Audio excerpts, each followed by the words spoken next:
Madame, Monsieur, bonsoir. Je reçois pour vous le docteur Akiwumi Adesina, qui est le président de la Banque africaine de développement. Monsieur le Président, bonsoir. Bonsoir. Et merci de nous accorder cet entretien. C'est un plaisir. La Banque africaine de développement intervient au Burkina Faso depuis près de 50 ans. Elle a injecté près de 2 milliards de francs CFA dans notre pays. Comment est-ce que vous jugez cette coopération du groupe de la BAD avec le Burkina Faso? Tout d'abord, je dois dire que c'est un mariage qui a duré une période de 47 ans. Donc, si on est marié pendant une période de 47 ans, ça veut dire que c'est un bon mariage. Donc, mais pendant cette période-là, nous avons fait l'investissement ici en total de 1,2 milliard de dollars américains et qui couvre beaucoup de secteurs. Il couvre le secteur de l'énergie, le transport, le secteur de l'agriculture, l'eau et santé et le développement de capital humain. Burkina Faso, c'est un pays que j'aime beaucoup parce que je travaille ici moi-même à Bobo Dioulasso. Il y a peut-être 27 ans. Donc, je connais le pays très bien. Les gens travaillent très bien, ils sont courageux et tout ça là. Pour la Burkina Faso, on est vraiment très heureux de la qualité de nos investissements ici. Si je prends par exemple ce qu'on avait fait sur l'agriculture, nous avons fait l'investissement, le barrage de Bagré, dans lequel on avait fait 30 000 hectares qui sont irrigués là-bas. Et si vous prenez aussi de ce qu'on avait fait sur l'énergie, beaucoup de choses ont été faites pour brancher les gens à l'accès à l'électricité. En total, par exemple, 7 200 000 personnes ont été branchées pour avoir accès à l'électricité au niveau national. Donc, on va continuer dans le même sens. Nous venons de terminer le développement de documents de stratégie de pays pour le Burkina Faso, dans lequel on mettra la priorité sur l'énergie et l'agriculture. Et dans les deux sens, vous avez beaucoup de soleil et vous avez le terre irrigable. Donc, vous avez toute la potentialité qui sont énormes ici. 1,8 milliard de dollars US. Il se trouve que la pauvreté demeure, on va dire, une réalité au Burkina. Près de 40% des Burkinabés vivent en dessous du seuil de pauvreté. Et cette réalité de la pauvreté est également la même dans un certain nombre de pays du continent. Est-ce que cela vous interroge sur les interventions de la banque en matière de lutte contre la pauvreté? Vous savez que pour moi, parce que j'ai grandi dans les familles pauvres moi-même, donc pour moi, la pauvreté, ce n'est pas une théorie, c'est quelque chose de réalité. Et si je vois la pauvreté en Afrique, la pauvreté pour la plupart, c'est la pauvreté dans le milieu rural, où vous avez beaucoup de presque 70% de notre population. Donc pour transformer ça, quand j'ai été élu en tant que président de la Banque africaine de développement, nous avons choisi 5 priorités qui vont transformer la vie du peuple africain. Tout d'abord, c'est numéro 1, c'est éclairer l'Afrique et l'alimenter en énergie. Vous prenez aujourd'hui la situation, nous avons 645 millions des Africains qui n'ont pas accès à l'énergie. Et on est en 20e siècle. Mais qu'est-ce qu'on va faire dans l'obscurité là? Donc, il faut l'énergie pour faire une industrialisation, il faut l'énergie pour faire la formation, il faut l'énergie pour faire même le soin au niveau de l'hôpital et tout ça là. Et la compétitivité même de la transformation de tous les produits de l'Afrique dépend de l'énergie. Donc, la Banque africaine de développement va faire un investissement de 12 milliards de dollars pendant une période de 5 ans sur le secteur énergie pour avoir un effet de levier de 45 à 50 milliards de dollars. La deuxième chose, c'est que moi, je n'accepte pas que l'Afrique dépende sur l'importation de produits agroalimentaires. Dieu a béni l'Afrique beaucoup. Nous avons 65% de terres arables disponibles dans le monde aujourd'hui. Mais on dépense 35 milliards de dollars par an pour faire l'importation de produits agroalimentaires. On devrait être une pôle de croissance, un grenier pour le monde même. Donc c'est la raison pour laquelle notre deuxième priorité à la Banque africaine de développement, c'est nourrir l'Afrique. Et pour ça, la Banque africaine de développement fait un investissement de 24 milliards de dollars pendant une période de 10 ans. Si vous prenez le troisième, c'est pour intégrer l'Afrique. Et c'est la raison pour laquelle on fait l'investissement dans l'infrastructure de ports, de routes frontalières. On fait un investissement aussi dans les lignes de transmission pour l'énergie et tout ça là, pour qu'on puisse intégrer nos marchés africains. La quatrième, c'est pour industrialiser l'Afrique. Pratiquement, je prends l'exemple de votre pays, le Burkina Faso. Vous produisez par exemple 760 000 tonnes de coton, fibre. Vous faites l'exportation de ça, vous faites simplement la transformation de 1% pour ça. Donc, pour moi, le secret de recherche pour les pays dans le monde sont clairs, c'est clair.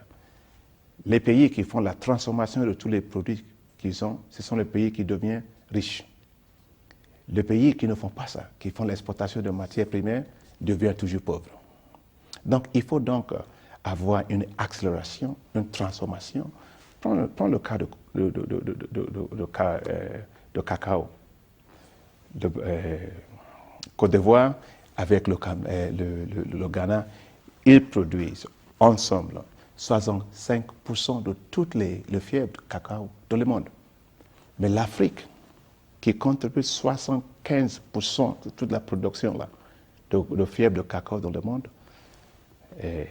reçoit seulement 2% d'un marché de 100 milliards de dollars de chocolat. Non, ce n'est pas possible. Il ne faut pas qu'on soit en bas de chaîne de valeur. Il faut qu'on ait à la tête de chaîne de valeur pour faire la transformation. Et finalement, c'est améliorer la qualité de vie des peuples africains. Parce que si on dit la pauvreté, les gens n'ont pas accès à l'eau potable. Donc il faut l'eau potable, il faut qu'il y ait un assainissement, accès aussi aux soins, de services médicaux et tout ça là, et aussi surtout pour les jeunes. Il faut qu'il y ait la création de l'emploi. Ce sont les choses qu'on appelle les high five de la Banque africaine de développement. Ce sont des choses pour nous.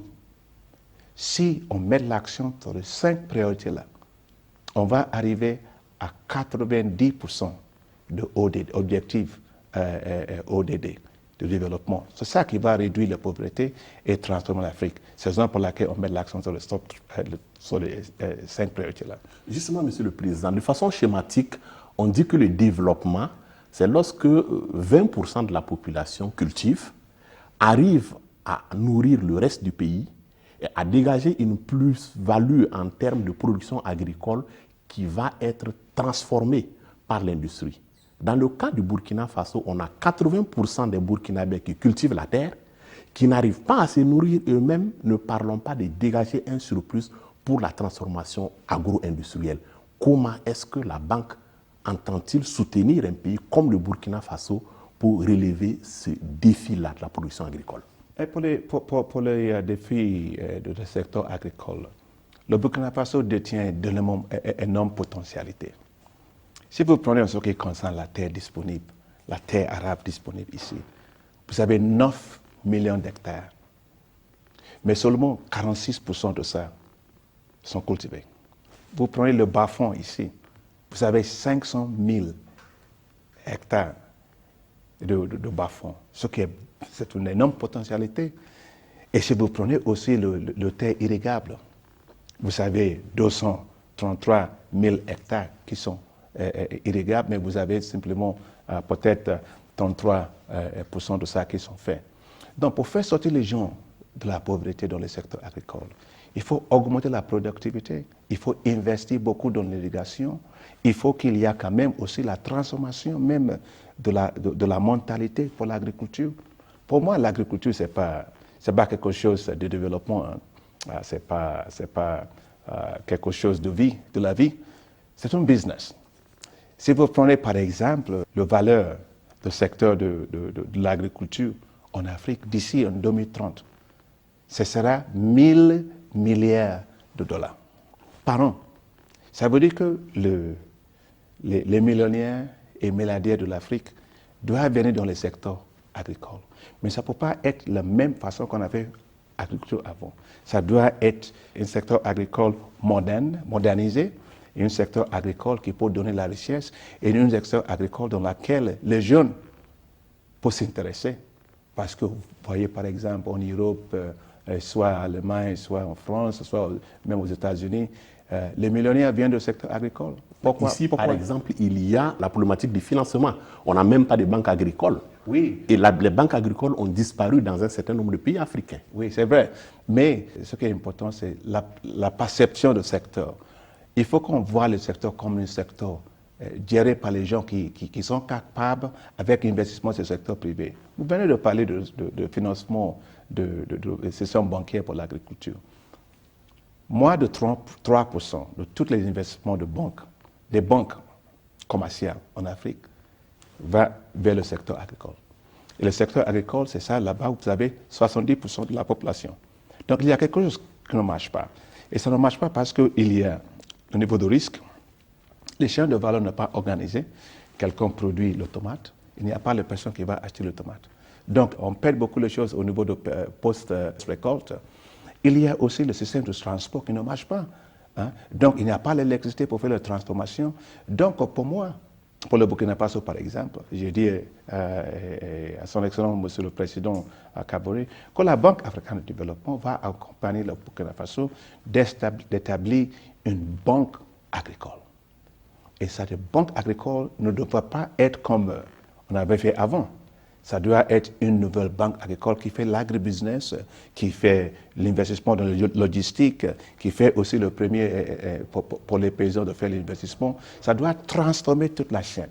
C'est ça qui est vraiment très important. Pour moi, je suis sûr qu'avec la potentialité que vous détenez ici, vous devrez être le grenier de Sahel ici. Mais il faut changer la perspective de ce secteur agricole pour qu'on change le milieu rural de ce que j'appelle aujourd'hui des zones de misère aux zones, ce qu'on appelle des zones de la prospérité. Et ça doit commencer avec la transformation de notre perception de la secteur agricole.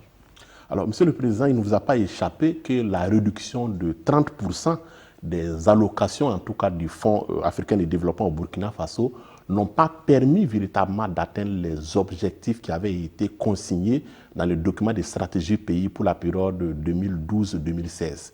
Aujourd'hui, qu'il est question d'un nouveau document de stratégie pays pour la période 2017-2021, qu'est-ce qu'il faut attendre de la banque? Non, on a dépassé notre objectif qui ont été déterminés pendant la période de Fonds africain de développement à 13. On parle d'une période de Fonds africain de développement, période 14.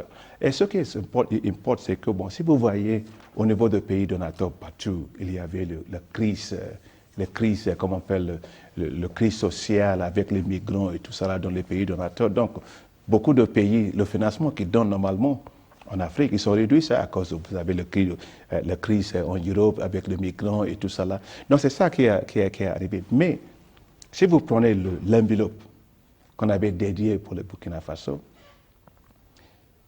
pendant la période de FAD, Fonds africain de développement 13, c'était 141 millions de dollars. Si vous prenez au niveau de période Fonds africain de développement, période 14, c'est à 134 millions de dollars. Mais il y a un aspect très positif.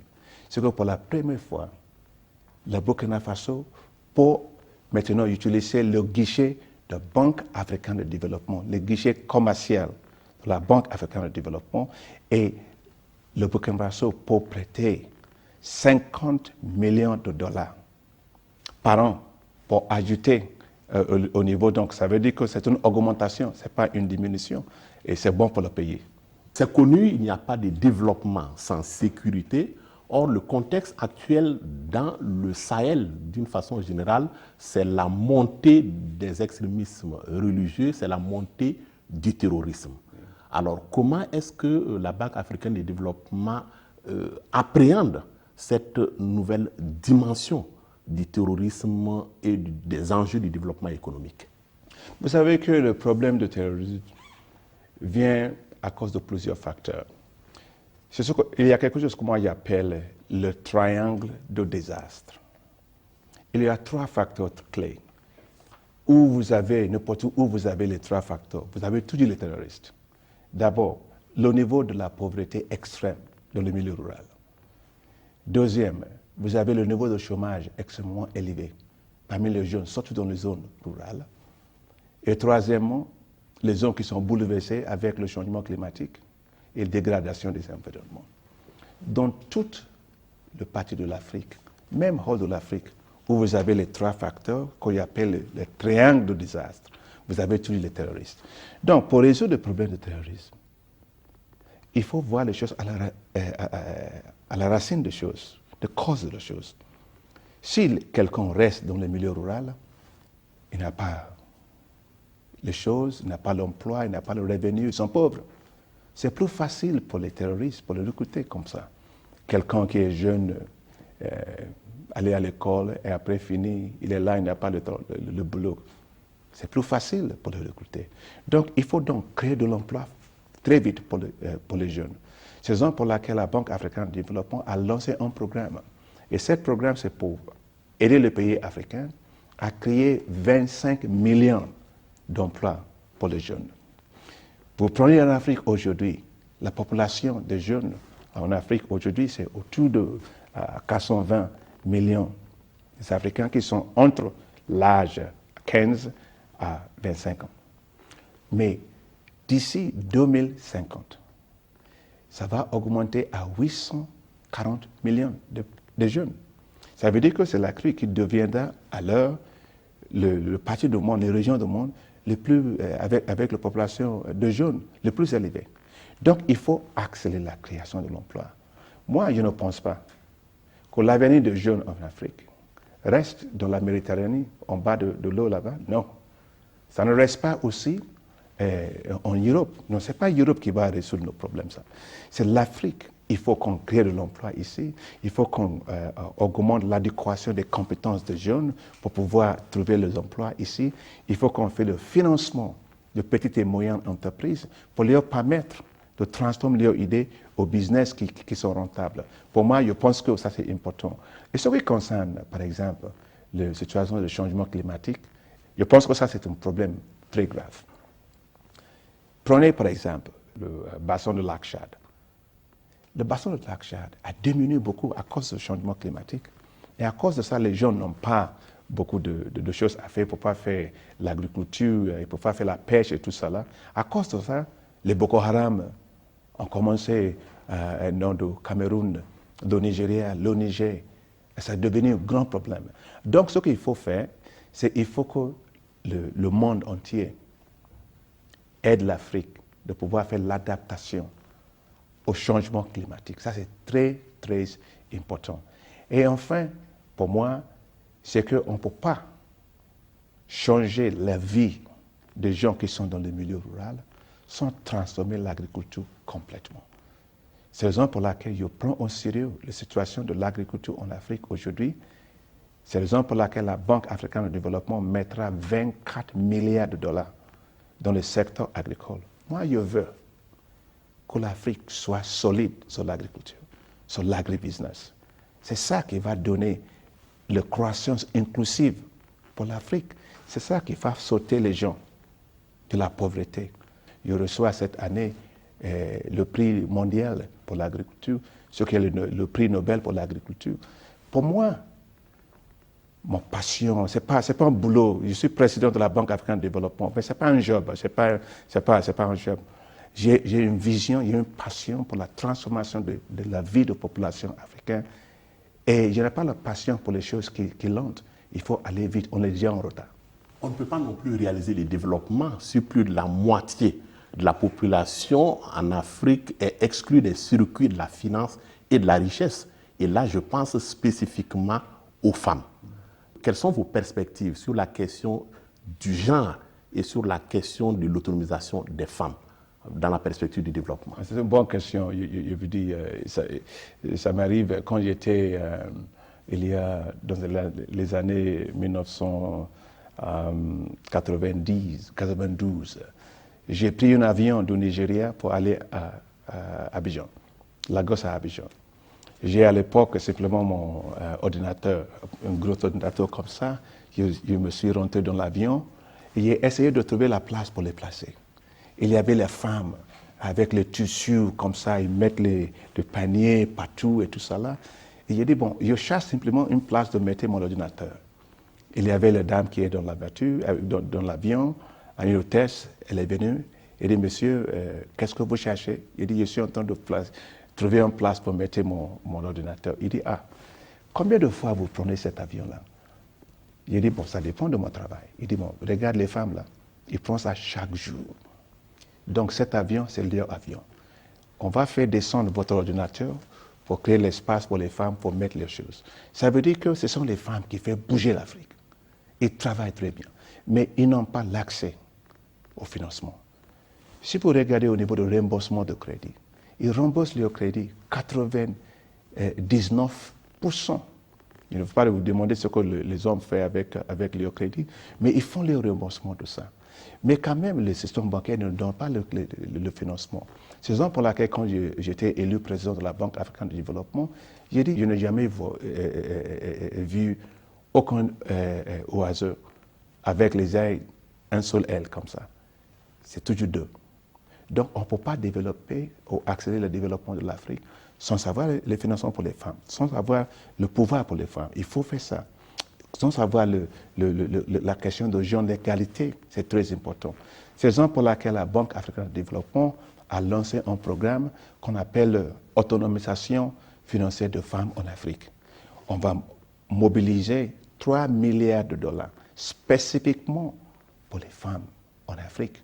J'ai même demandé à son Excellence, Monsieur le Président, à Kaboré, pour devenir, pour qu'il soit une championne pour ça. Il m'avait dit qu'il est d'accord. C'est très, très important. Dans tous les parties du monde où vous avez une égalité entre les genres, vous avez la croissance inclusive. On va plus rapidement. Moi, j'ai beaucoup confiance dans les femmes africaines. Alors, vous êtes à la tête de la Banque africaine de développement. Vous êtes au Burkina Faso pour un séjour qui s'achève. C'est un comeback au Burkina, puisque vous l'avez dit en début d'entretien, vous étiez à Bobo-Dioulasso. Comment vous appréciez ce séjour-là? Bon, j'apprécie ça beaucoup parce que, bon, d'abord, j'étais vraiment très impressionné par la passion du président Kaboré, ici, par le dynamisme de son cabinet. Je suis vraiment très impressionné par la qualité d'engagement sur le plan national de développement économique et social, et qui est sa vision aussi pour la transformation structurelle de votre économie. Je suis vraiment très encouragé pour voir le niveau d'accroissement, le taux de croissance de votre économie, les bonnes gestions de l'économie. Et bon, si les gens disent, bon, l'Afrique, il y a beaucoup de corruption partout, mais pas ici. Hein. Vous êtes parmi les 10 pays le moins corrompus en Afrique. Et je ne suis pas vraiment étonné parce que c'est un pays de peuple intègre. Donc, je suis ici en Burkina Faso avec beaucoup d'appréciation de ce que vous faites ici. Et je peux vous dire que la Banque africaine de développement mobilisera toutes les ressources nécessaires pour accompagner le président Kaboré et son gouvernement dans la mise en œuvre du plan national de développement économique et social. Mais en tout cas, je suis là parce que pour moi, c'est une lecture et je suis vraiment très satisfait. Merci, Monsieur le Président, de nous avoir accordé cet entretien, un entretien exclusif à la RTB. Madame, Monsieur, c'est la fin de cet entretien. J'étais avec le président du groupe La Banque africaine de développement. Excellente suite de programme sur la RTB. Bonsoir.